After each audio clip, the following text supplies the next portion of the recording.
Hey, bonjour tout le monde, ici Adrien. Je suis ici pour une autre émission de l'Entre-deux. Je suis au parc que j'aime le plus, le parc Angrignon. Aujourd'hui, on est le 1er septembre 2025. Il y a beaucoup d'actions, beaucoup de monde qui ont pris congé.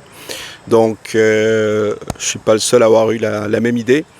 Mais bon, je me suis trouvé une petite place entre deux barbecues ici pour vous faire la prochaine émission parce que ça fait un petit bout de temps qu'on ne s'est pas parlé. Par contre, je ne vous ai pas oublié. Il s'est passé beaucoup de choses. Je suis pas mal impliqué par rapport au Salvador. On a un gros projet là-bas d'un centre de retraite. Je vais mettre les informations pour ceux qui veulent encore s'inscrire au newsletter parce que c'est pas mal là que je vais donner les informations. Aussi, il y a un pool privé crypto en investissement qui performe très bien. Je vais en parler aussi dans le newsletter. Ça, c'est plus pour les gens qui peut-être seraient intéressés par du passif. Je vais vous donner plus d'informations. Disons que je fais affaire avec un trader d'Europe que je connais de longue date, très performant. Donc, si vous cherchez du passif, ça pourrait être quelque chose qui pourrait vous intéresser. Et aussi, un autre point que je tenais à parler dans le newsletter, c'est que je vais commencer à donner des cours de portefeuille Bitcoin, que ce soit en Bitcoin et surtout USDT, parce qu'il se passe beaucoup de choses. Et je tenais à vous en parler aussi parce que depuis l'arrivée de Donald Trump, on assiste à ce qu'on appelle un reset financier avec ce qu'on appelle le Genius Act. Donc, avec la mise à jour qu'ils nous ont faite avec le Genius Act, comme je disais. Et ça, c'est très, très important. Ce qui arrive présentement, c'est que techniquement, ça fait longtemps qu'on le dit, les États-Unis sont en faillite. On sait qu'ils ne pourront plus rembourser leurs 37 ou 40 trillions. Par contre, ils ont eu une idée de génie, si on peut dire ça comme ça, c'est qu'ils ont d'une certaine façon légalisé les stablecoins. Ce qui va arriver, c'est que dans des pays comme des pays du Sud, même en Europe, ou dans le domaine du trading, tout le monde, lorsqu'ils tradent, on trade toujours, mettons, Bitcoin USDT, XRP USDT, Solana USDT. Pourquoi? Parce que le stablecoin, c'est collé au dollar US. Donc, c'est devenu la compagnie Tether, entre autres, qui sont installés au Salvador, sont devenus un incontournable. Et Donald Trump, il a compris quelque chose, c'est que les gens en Afrique, les gens en Amérique latine ou en Asie centrale, lorsqu'ils voient que leur monnaie perd de la valeur, ils l'échangent en USDT. Donc, c'est une façon de se mettre à l'abri de l'inflation. Et ce qui arrive, c'est qu'il y a beaucoup, beaucoup de demandes pour le dollar US. Donc, c'est une façon de garder encore le dollar US sur respirateur artificiel. Et pour pas que ça s'écroule d'un coup, entre autres, je vous dirais que présentement, il y a 3 trillions.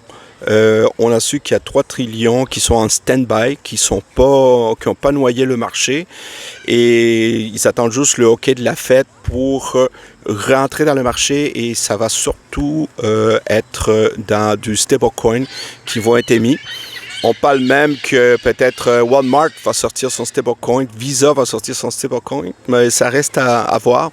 Tout ça pour vous dire que les gens qui vont maîtriser les portefeuilles en Bitcoin et aussi en stablecoin, il va y avoir une longueur d'avance parce que le marché financier est en train de s'en aller dans cette direction-là.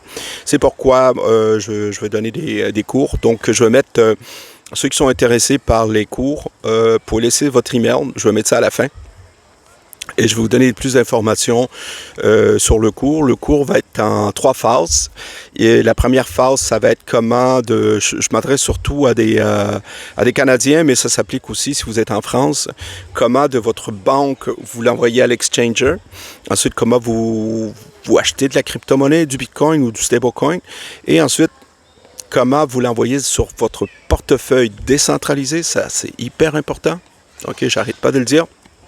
Et de votre portefeuille décentralisé, vous l'envoyez sur votre hard wallet et comment aussi sécuriser le hard wallet avec les mots-clés, les 12 mots ou les 24 mots, et surtout bien le protéger. Donc, tout ce processus-là, c'est le processus que autant Michael Saylor fait, autant on fait à Coinbase, ou les grands de ce monde, les multimilliardaires le font.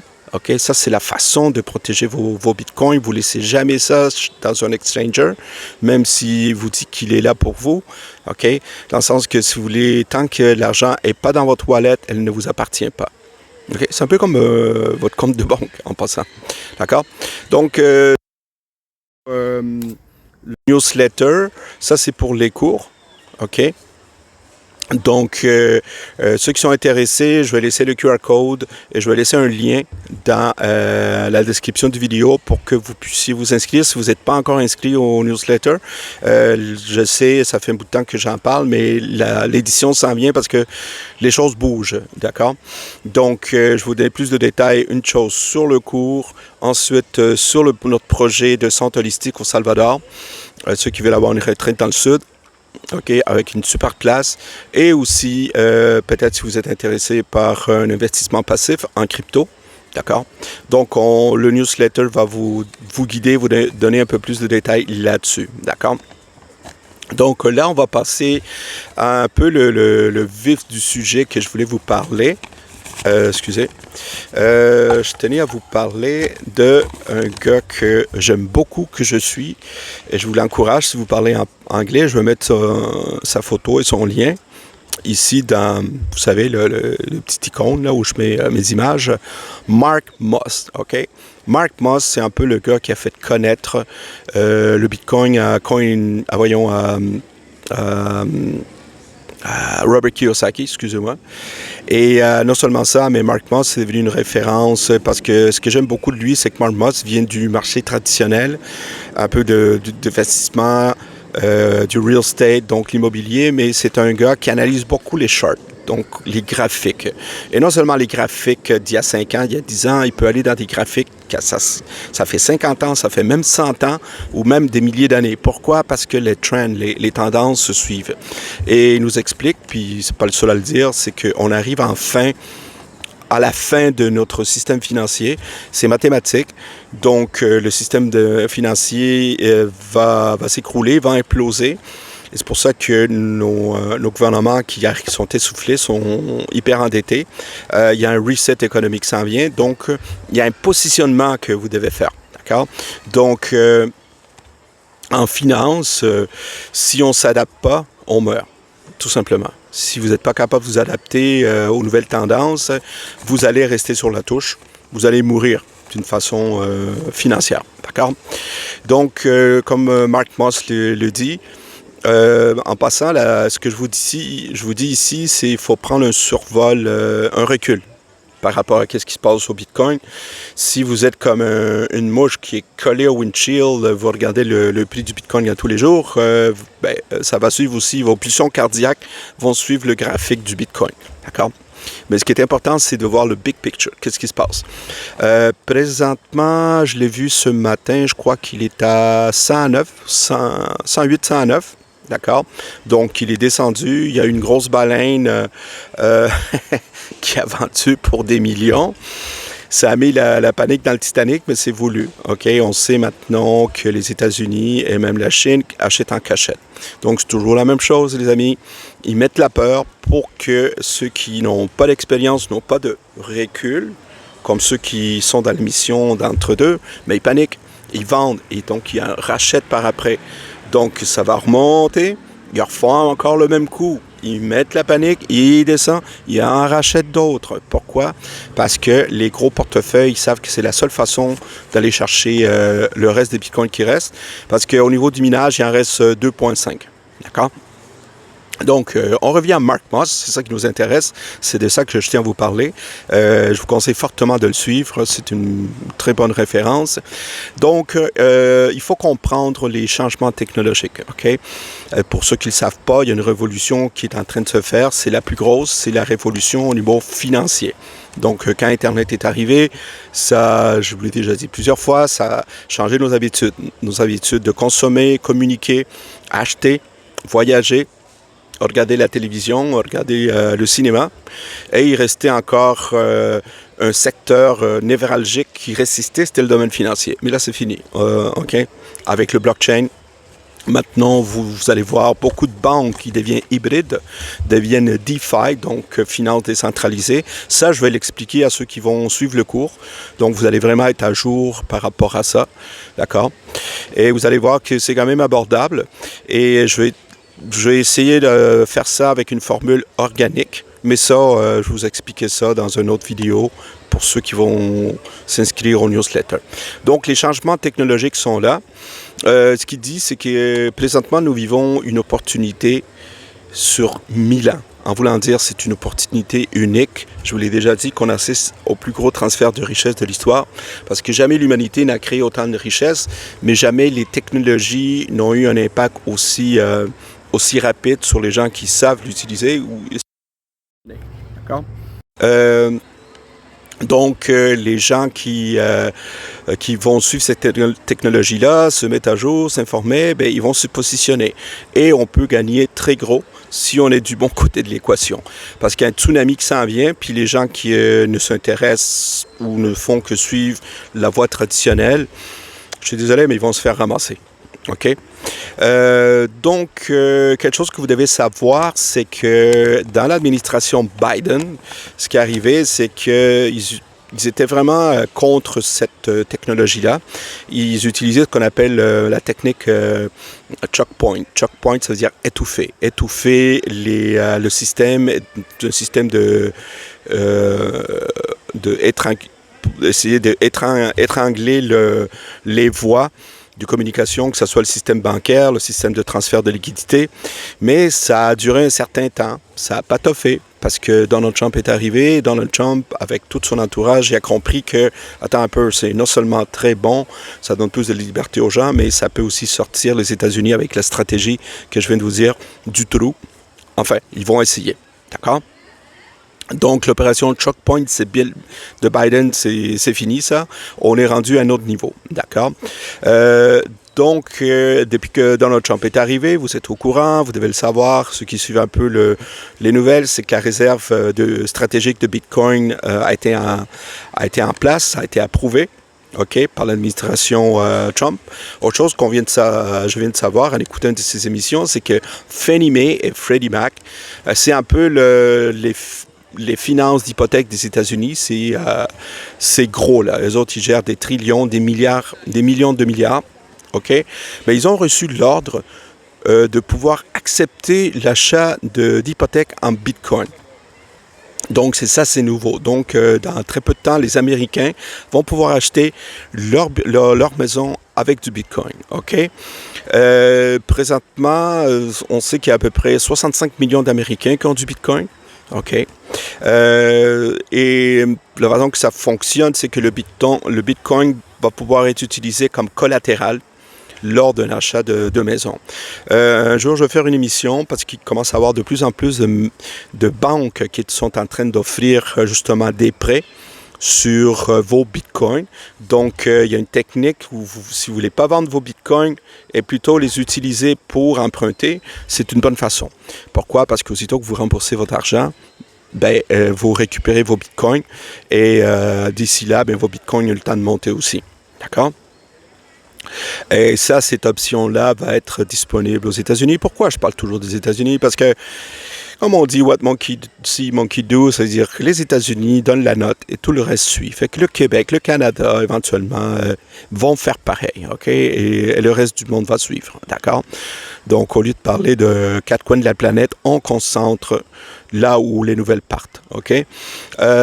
Aussi, quelque chose de très important, puis ça, c'est une leçon que vous devez avoir pour garder votre richesse, garder vos actifs, c'est que les riches, les multimillionnaires ne vendent jamais leurs actifs. Qu'est-ce qu'ils font? Ils s'en servent pour emprunter. Et que ce soit l'or, que ce soit l'immobilier pour faire du levier.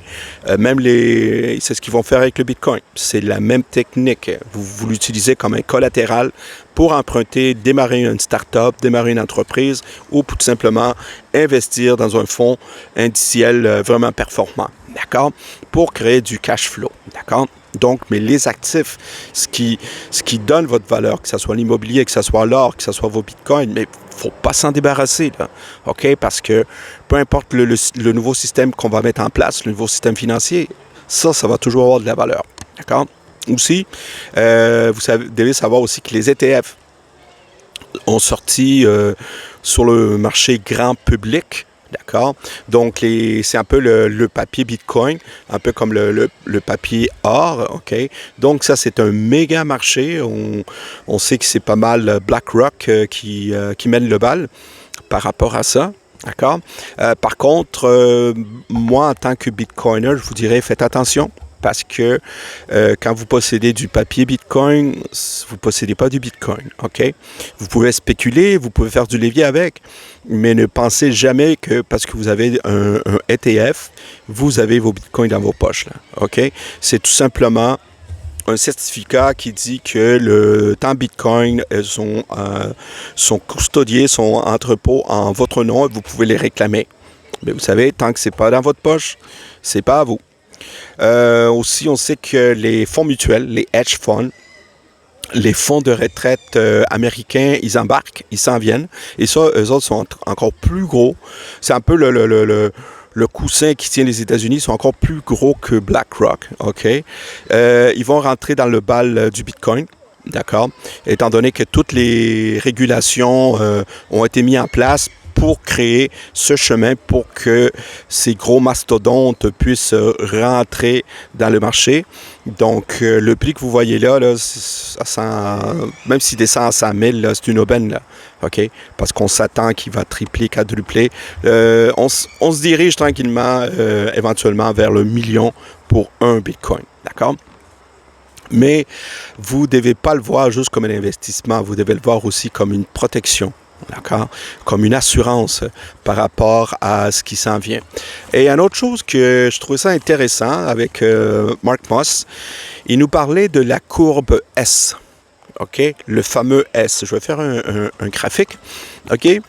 Et ce qui explique, c'est qu'on est dans le milieu du S. OK? Donc, je vous explique.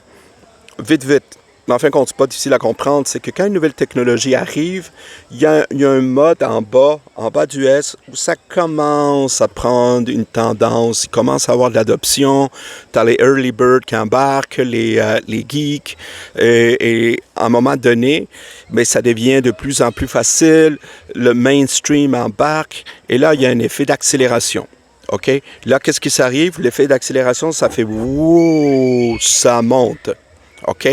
Et le sommet du S, c'est lorsqu'il y a un ralentissement de la courbe.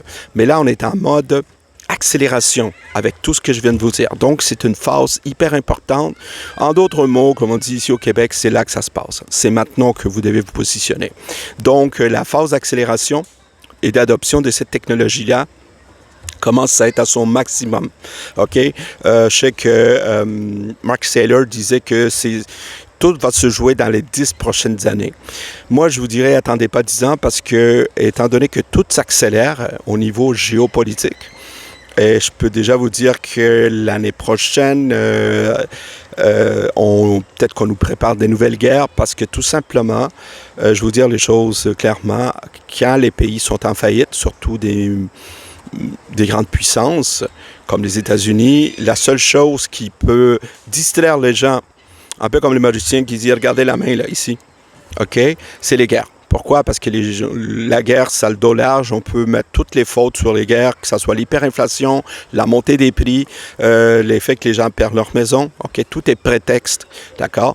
Pourquoi? Pour cacher leur gestion en faillite, ils mettent la faute sur les guerres. OK? Donc, faites attention à ça. D'accord?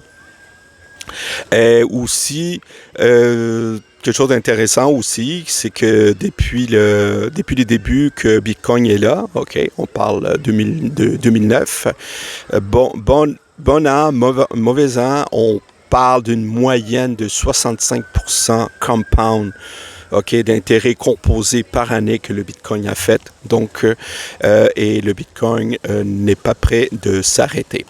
Voilà, donc je vais m'arrêter ici parce que j'ai décidé de vous faire des capsules plutôt ciblées, excusez-moi du bris ambiant. OK, c'est vraiment familial, là. Je pensais pas qu'il y avait autant de monde aujourd'hui ici, mais c'est pas grave. Il faut ce qu'il faut. Il faut partager l'information. Donc, comme je disais, je vais essayer de faire des capsules plus ciblées, OK? Et vous envoyer ça plus souvent parce que l'information s'accélère, d'accord? Donc, de toute façon, je vais essayer de vous mettre le petit graphique ici, là où est-ce qu'il y a le soleil, pour que vous puissiez suivre, d'accord? Donc, on récapitule les points importants, les 5 étapes que Mark Moss nous parlait, le fait de s'adapter, le fait de vraiment porter attention que, comme quoi que maintenant c'est mainstream. Ensuite, les grosses firmes, les gros fonds, ils embarquent. Et aussi, une autre chose importante, c'est qu'on est en période d'accélération par rapport à la courbe, OK, d'adoption d'une technologie. Donc, le timing, il est très bon et le timing, il est incroyable, d'accord? Pour ceux qui sont prêts à s'informer, pour ceux qui sont prêts à faire le move et surtout en acheter. Et n'oubliez pas la règle d'or, toujours en acheter en respectant votre budget et le faisant d'une façon constante, mais continue.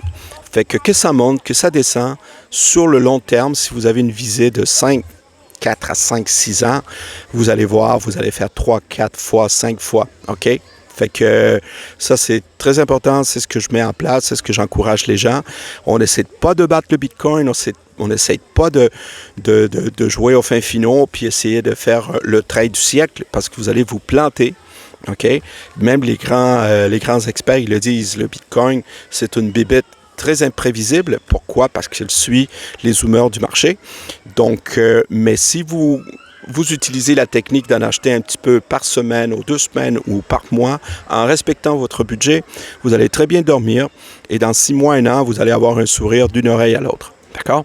Donc, voilà les amis, c'est ce que je voulais vous dire pour cette émission de l'entre-deux. Donc, on va arrêter là.